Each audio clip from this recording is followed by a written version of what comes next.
En abril de 1956, un grupo de hombres subió a un escenario en Alabama para atacar físicamente a uno de los cantantes más exitosos de todo Estados Unidos, en su propio estado natal, mientras cantaba frente a un público blanco. Apenas 2 años después, ese mismo hombre aceptó grabar un disco completo en un idioma que no hablaba ni entendía. Y ese disco, grabado con acento marcadamente extranjero, se convirtió en una de las experiencias de mayor cariño de toda su carrera. Esta es la historia de Nat King Cole, del país que intentó silenciarlo y del idioma que lo recibió con los brazos abiertos. Si amas descubrir lo que hay detrás de los grandes nombres de la música que cruzaron el idioma español, suscríbete al canal. Si quieres conocer las historias de contraste más impactantes de la música del siglo XX, no te olvides de darle a suscribirse antes de que sigamos. Nathaniel Adams Coles nació el 17 de marzo de 1919 en Montgomery, Alabama, la antigua capital de la Confederación, apenas 90 millas al sur de Birmingham. Cuando tenía 4 años, su familia se mudó a Chicago, donde su padre trabajaba como ministro de una iglesia y su madre tocaba el órgano, dándole sus primeras lecciones de música dentro de un ambiente profundamente religioso que marcaría para siempre su formación musical. Creció en el barrio de Bronxville, uno de los grandes centros de la vida afroamericana de Chicago, durante la primera mitad del siglo XX, rodeado de clubes de jazz que despertaron en él una admiración temprana por algunos de los grandes exponentes del género, que después se convertirían en sus propios referentes musicales. Formó el King Cole Trio a finales de los años 30, primero como una agrupación estrictamente instrumental centrada en su virtuosismo como pianista de jazz, y solo después como el vehículo de la voz de barítono aterciopelado que terminaría convirtiéndolo en una leyenda mundial. El formato mismo del trío, piano, guitarra y contrabajo, sin batería, resultó tan influyente que se convirtió en el modelo a seguir para buena parte de los pequeños conjuntos de jazz que surgieron en las décadas siguientes. El grupo se convirtió en la agrupación más vendida de Capitol Records durante los años 40, en un sello que en esa misma década contaba con muy pocos artistas afroamericanos entre su catálogo principal, un dato que por sí solo revela lo excepcional de su posición dentro de una industria todavía profundamente segregada. A partir de 1950, Cole dio el salto de líder de trío a solista, un cambio de rumbo artístico que multiplicó todavía más su éxito comercial, apoyado en arreglos orquestales mucho más elaborados que los que había manejado como líder de un trío de jazz reducido. Ese salto coincidió, además, con una época de expansión general de la industria discográfica estadounidense, en la que la radio y los primeros formatos de larga duración empezaban a transformar por completo la manera en que el público consumía música popular. Cole supo aprovechar ese cambio tecnológico mejor que la mayoría de sus contemporáneos, construyendo un catálogo que combinaba baladas orquestales, estándares de jazz y, más adelante, ese giro hacia el repertorio en español que definiría buena parte de la segunda mitad de su carrera. A lo largo de su carrera, llegó a vender más de 75 millones de discos, con más de 100 canciones que alcanzaron las listas de popularidad a lo largo de casi 3 décadas de actividad. Temas como Unforgettable, Mona Lisa, Nature Boy y The Christmas Song lo convirtieron en uno de los intérpretes más queridos, dentro y fuera de la comunidad afroamericana, con un estilo capaz de conquistar a públicos de orígenes completamente distintos con la misma facilidad. Y sin embargo, ese cariño masivo del público nunca se tradujo en una aceptación completa por parte de la industria ni de la sociedad estadounidense de su época. En agosto de 1948, con su carrera ya firmemente establecida, Nat King Cole compró una casa en Hancock Park, un vecindario exclusivo y completamente blanco de Los Ángeles, adquirida al coronel Harry Gans, expareja de la cineasta Lois Weber, por una cifra cercana a los $85,000 de la época. La operación, según reportó en su momento el propio periódico Los Angeles Times, se cerró a través de un comprador blanco que actuó como intermediario, una práctica habitual en una época en la que muchos vecindarios exclusivos aplicaban, de manera informal pero efectiva, restricciones raciales sobre quién podía comprar propiedades ahí. El propio Cole, consultado por ese mismo periódico, describió la compra en términos sencillos. Una casa que le había gustado, adquirida como cualquier otra decisión familiar. La reacción del vecindario fue inmediata. Antes incluso de que la familia terminara de mudarse, el agente inmobiliario que había gestionado la operación recibió amenazas de muerte, y varios vecinos se manifestaron frente a la casa de estilo Tudor que Cole acababa de adquirir. Una vez instalados, el Ku Klux Klan, todavía activo en Los Ángeles, hasta bien entrada la década de los 50, colocó una cruz en llamas sobre el jardín delantero de la propiedad. Miembros de la Asociación de Propietarios de la zona le hicieron saber directamente que no querían elementos indeseables mudándose al vecindario. Cole respondió con una frase que quedaría como una de las más recordadas de toda su vida pública, que él tampoco quería elementos indeseables, y que si veía a alguno acercándose al vecindario, sería el primero en quejarse. La familia Cole se convirtió, con esa mudanza, en la primera familia afroamericana en integrar Hancock Park, un vecindario donde, décadas después, sus propias hijas crecerían rodeadas de una posición económica que muy pocos artistas afroamericanos de la generación de su padre habían logrado alcanzar. El propio edificio de Capitol Records en Hollywood, construido pocos años más tarde y financiado en buena parte gracias al enorme éxito comercial de Cole, terminó ganándose el apodo informal de «la casa que construyó Nat», en reconocimiento a lo determinante que había sido su catálogo para las finanzas de todo el sello discográfico. La compra de la casa en Hancock Park no fue un episodio aislado dentro de la relación de Cole con la segregación estadounidense. A lo largo de los años 40 y 50, como la inmensa mayoría de los artistas afroamericanos de su generación, Cole se vio obligado a presentarse en salas, hoteles y restaurantes segregados durante sus giras por buena parte del país, especialmente en los estados del sur, donde las llamadas leyes de Jim Crow regulaban de manera explícita la separación racial en espacios públicos. En muchas ciudades, Cole y su banda tenían que hospedarse en hoteles distintos a los del resto del elenco, o directamente en casas de familias afroamericanas locales, ante la negativa de los hoteles principales a recibirlos.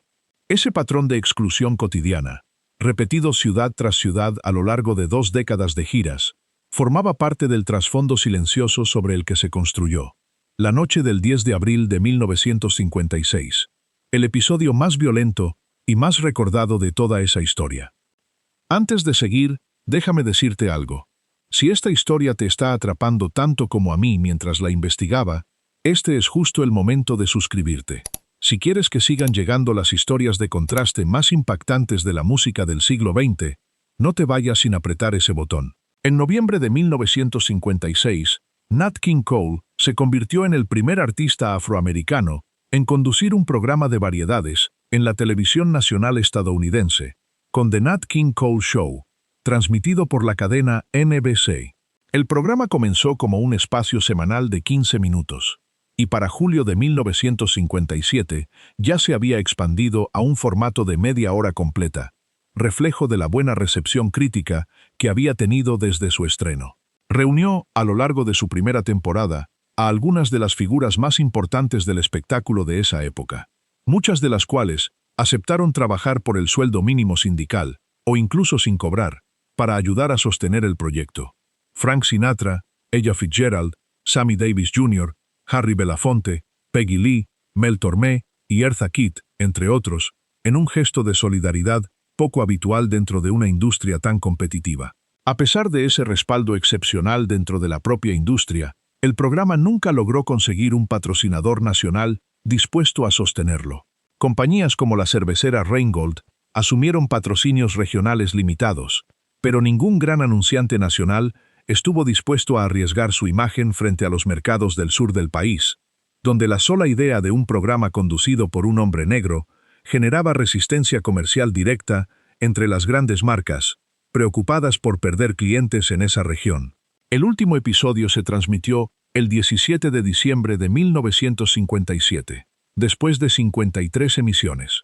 Fue el propio Cole, y no la cadena, quien finalmente decidió terminar el programa, resumiendo la situación con una frase que se volvería célebre, que la televisión le había tenido miedo a la oscuridad. Ese mismo episodio de discriminación estructural, repetido en distintas facetas de su carrera, la casa, el escenario de Birmingham, ahora la televisión, terminaría contrastando de manera casi extrema con lo que estaba a punto de vivir apenas unos meses después, del otro lado del idioma.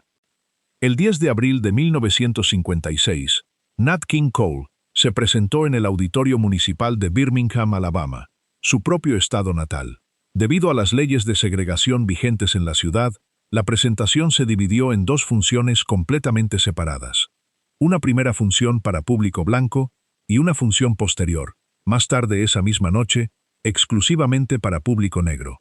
Cole se presentaba esa noche, acompañado de una orquesta enteramente blanca, dirigida por Ted Heath, que durante los primeros minutos permaneció oculta detrás de un telón, para evitar que el público viera a los músicos blancos compartiendo escenario con un cantante negro.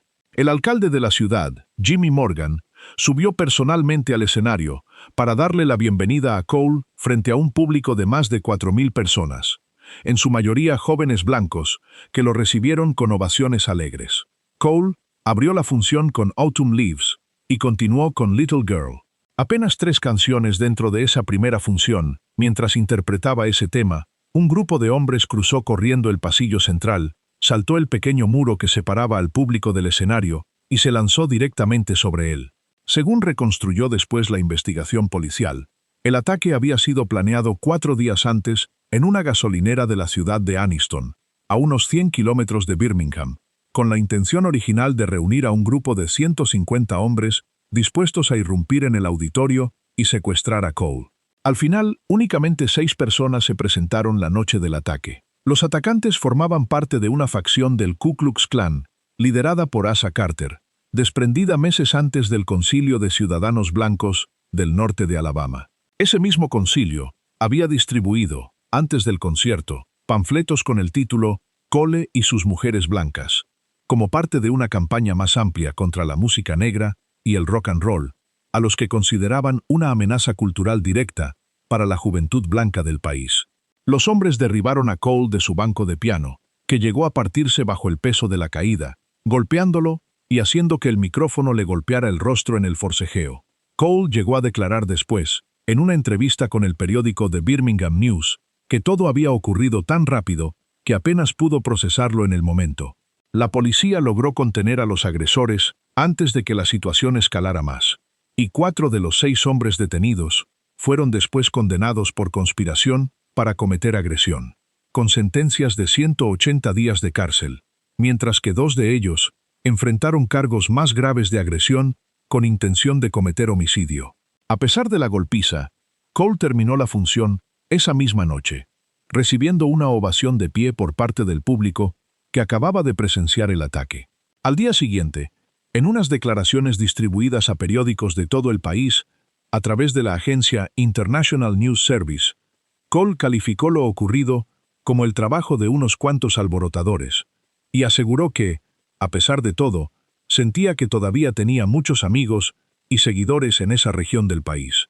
Ante un reportero que lo esperaba al día siguiente en el aeropuerto de Chicago, insistió en que no guardaba rencor contra nadie, y que la gente de Birmingham había sido, en general, muy amable con él. Pero esas declaraciones públicas, conciliadoras y cuidadosamente medidas, no reflejaban del todo la decisión que Cole ya había tomado en privado.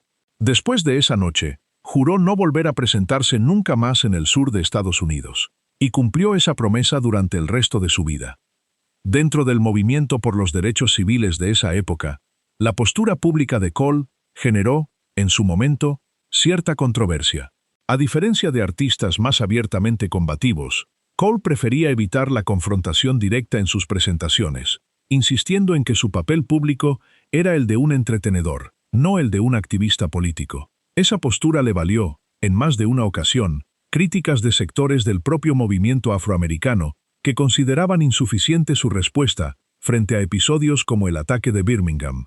Sin embargo, la vida de Cole estuvo marcada por gestos concretos que iban más allá de sus declaraciones públicas. Participó en marchas por los derechos civiles, evitó de manera consistente presentarse en recintos segregados después de 1956 y utilizó su propia casa en Hancock Park, su programa de televisión y su carrera entera como una forma silenciosa pero constante de normalizar la presencia de una familia afroamericana exitosa dentro de los espacios más exclusivos de la sociedad estadounidense. No cantó canciones de protesta, ni se convirtió en una figura de discursos encendidos.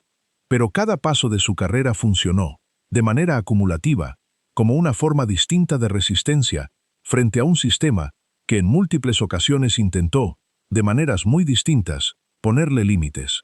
Décadas después, historiadores de la música popular estadounidense revisitarían la trayectoria de Cole bajo una luz más comprensiva que la que recibió en su propio momento.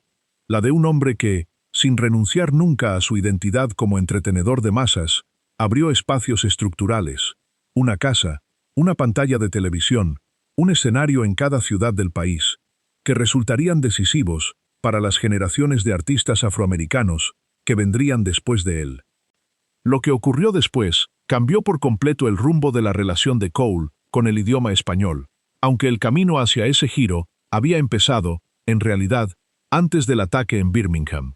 Desde 1949, Cole ya había mostrado un interés genuino por los ritmos latinos, presentándose en el Carnegie Hall junto a un conjunto que incluía al percusionista Jack Costanzo, conocido como Mr. Bongo, una colaboración que introdujo elementos de conga y bongo dentro de arreglos que hasta entonces habían sido puramente de jazz tradicional. Y desde 1956, Cole tenía un contrato activo con el legendario cabaret Tropicana de La Habana, donde ya se había presentado en 2 temporadas anteriores, generando una relación de cariño mutuo con el público cubano que contrastaba, de manera notable, con la hostilidad que acababa de vivir en su propio país. Ese mismo 1956, durante una de esas visitas a Cuba, Cole quiso hospedarse en el Hotel Nacional de La Habana, pero el establecimiento se lo impidió, porque en ese momento todavía operaba una barrera racial interna que le impedía alojar a huéspedes negros.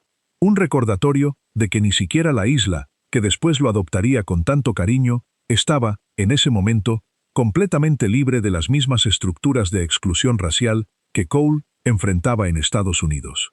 Cole cumplió de todas formas con su compromiso artístico, y el concierto en el Tropicana resultó un éxito rotundo.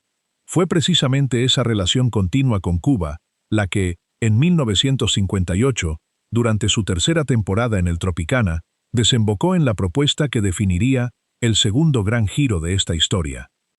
Ramón Sabat, propietario del sello discográfico cubano Pan Art Records y distribuidor en la isla del propio sello de Cole, Capitol Records, fue quien lo convenció de grabar un álbum completo en español, un idioma que Cole no hablaba, y mucho menos cantaba. Julia Sabat, esposa de Ramón, y Bebo Valdés, pianista de la casa en el Tropicana, y una de las figuras más influyentes de la música cubana de esa década, se ofrecieron como voluntarios para entrenarlo, enseñándole a pronunciar las letras de forma fonética, palabra por palabra, sin que Cole llegara nunca a comprender realmente el significado completo de lo que estaba cantando.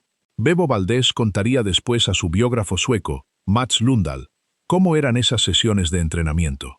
Según su relato, los ensayos empezaban con dificultad. Por más que Valdés le repitiera a Cole que la palabra era cachito, él terminaba pronunciando algo parecido a cachidou, sin lograr nunca el sonido final correcto de la O. Le costaba muchísimo, recordaría Valdés, y siempre terminaba diciendo OU en lugar de O.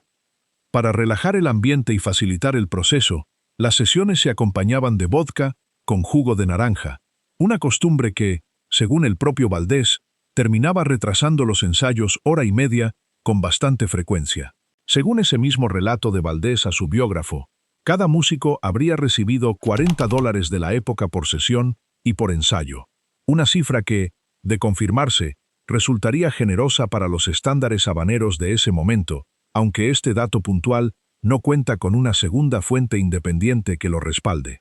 Según ese mismo relato, las bases instrumentales de la mayoría de los temas se grabaron alrededor del 17 y el 20 de febrero de 1958, en los estudios Pan Art del centro de La Habana, con la orquesta de Armando Romeu Jr., la agrupación residente del Tropicana, y con arreglos del propio Nelson Riddle, el mismo arreglista que había definido buena parte del sonido orquestal de Frank Sinatra en esos mismos años.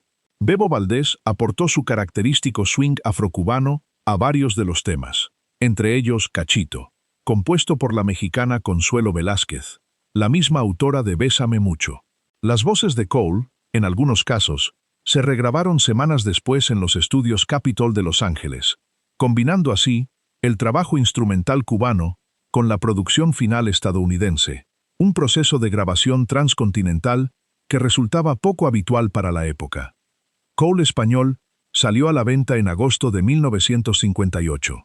En Estados Unidos, el álbum superó ampliamente las expectativas de cualquier proyecto pensado inicialmente como un experimento de nicho. Entró entre los primeros lugares de las listas de Billboard, y los propios locutores de radio lo votaron entre los 8 discos más reproducidos de todo ese año.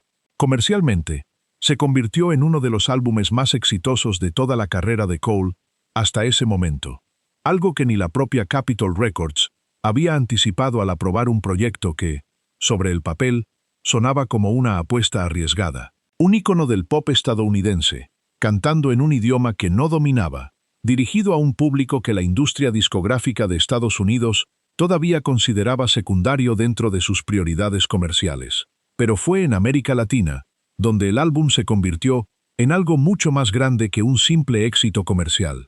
El acento marcadamente estadounidense de Cole, lejos de jugar en su contra, terminó siendo parte central del encanto del disco. Su esfuerzo evidente por pronunciar correctamente cada palabra, con ese catchy dough, que nunca terminó de convertirse del todo en cachito, conmovió a un público que interpretó ese esfuerzo como un gesto genuino de cariño hacia su cultura y su idioma.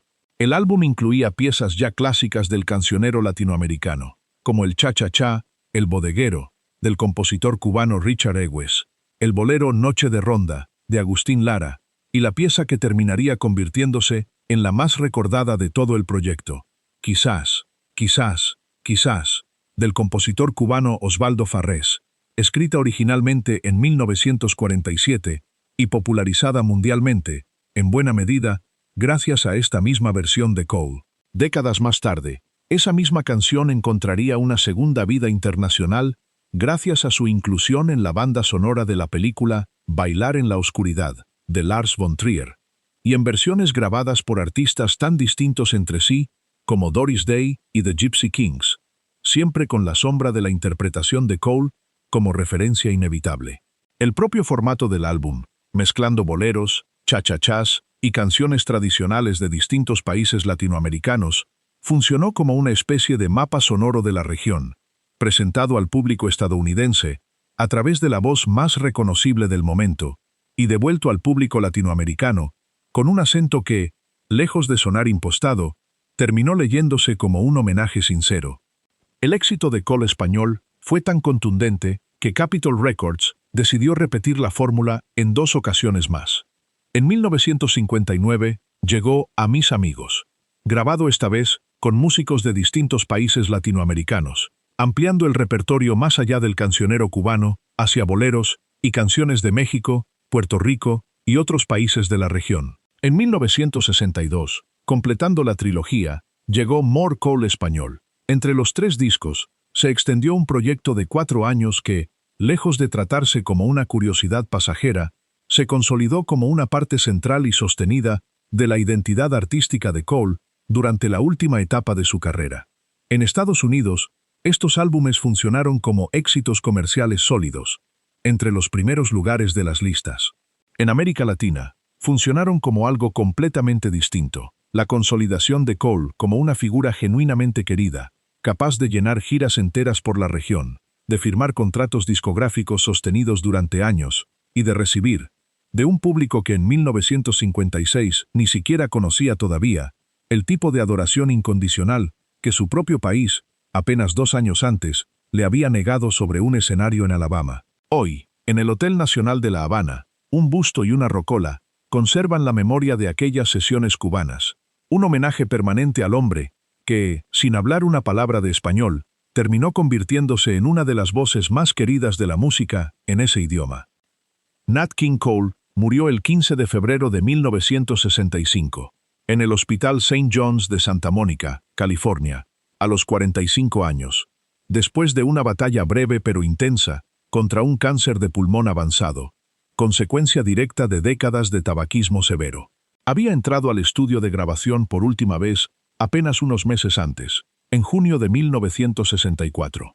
Su muerte, prematura incluso para los estándares de una industria acostumbrada a carreras breves, dejó trunca una trayectoria que todavía parecía tener mucho más por dar, tanto en inglés como en español. Su legado, sin embargo, siguió creciendo mucho después de su muerte. En 1991, su hija Natalie Cole grabó una versión a dúo de Unforgettable, combinando digitalmente su propia voz con la grabación original en estéreo de su padre de 1961. El proyecto, tan técnicamente novedoso como emocionalmente conmovedor, ganó 7 premios Grammy en 1992, entre ellos Álbum del Año y Grabación del Año, consolidando el nombre de Cole ante una nueva generación de oyentes que ni siquiera había nacido cuando él murió. En 2022, su grabación de The Christmas Song rompió el récord del ascenso más lento en la historia, hasta el top 10 del Billboard Hot 100, alcanzando el puesto número 9 62 años después de su lanzamiento original. Un recordatorio de lo insólitamente vigente que sigue estando su voz, más de medio siglo después de su muerte.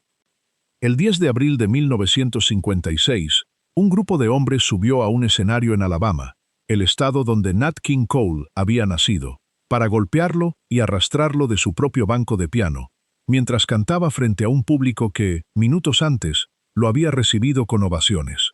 Apenas 2 años después, en 1958, ese mismo hombre aceptó ponerse en manos de un pianista cubano y una disquera habanera para grabar canciones enteras en un idioma que no hablaba, tropezando una y otra vez con la pronunciación de una sola palabra durante los ensayos, entre risas y copas de vodka con jugo de naranja. El contraste no podría ser más directo. En su propio país, Cole tuvo que recurrir a un comprador intermediario para poder adquirir una casa en un vecindario blanco.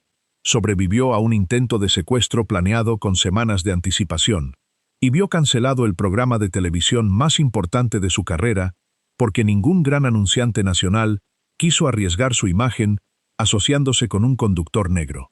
Del otro lado del idioma, en cambio, un país que apenas lo conocía, lo recibió con la disposición de enseñarle, palabra por palabra, entre bromas por su pronunciación imposible, un idioma completo que terminó adoptando como si siempre le hubiera pertenecido. Vale la pena señalar algo con precisión. Cole nunca abandonó Estados Unidos, ni renunció a su carrera dentro del mercado angloparlante, que siguió siendo, hasta el final de su vida, la base económica principal de su éxito. Lo que ocurrió fue algo más específico, y en cierto sentido, más revelador. Dentro de ese mismo país que le seguía comprando discos por millones, existían estructuras completas, inmobiliarias, publicitarias, políticas, dispuestas a ponerle límites por el color de su piel, mientras que del otro lado de una frontera lingüística, que apenas 2 años antes ni siquiera hablaba, encontró una acogida sin condiciones.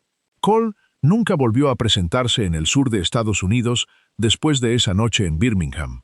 Sí volvió, en cambio, una y otra vez, a Cuba y al resto de América Latina, grabando 3 álbumes completos en español y construyendo, del otro lado de ese idioma que aprendió fonéticamente y nunca llegó a dominar del todo, una relación de cariño que su propio país natal jamás terminó de ofrecerle por completo. Hoy, casi 70 años después de aquella noche, en el Auditorio Municipal de Birmingham, ese contraste sigue siendo uno de los episodios más citados cuando se habla de la historia racial de la música popular estadounidense. Y la trilogía de discos en español que grabó apenas 2 años después sigue sonando, generación tras generación, en radios de toda América Latina, como testimonio sonoro de un acento que nunca se perfeccionó del todo, pero que un continente entero decidió abrazar de todas formas. Si esta historia te dejó pensando en lo que puede significar que un idioma te abrace cuando tu propio país no termina de hacerlo, suscríbete al canal ahora mismo.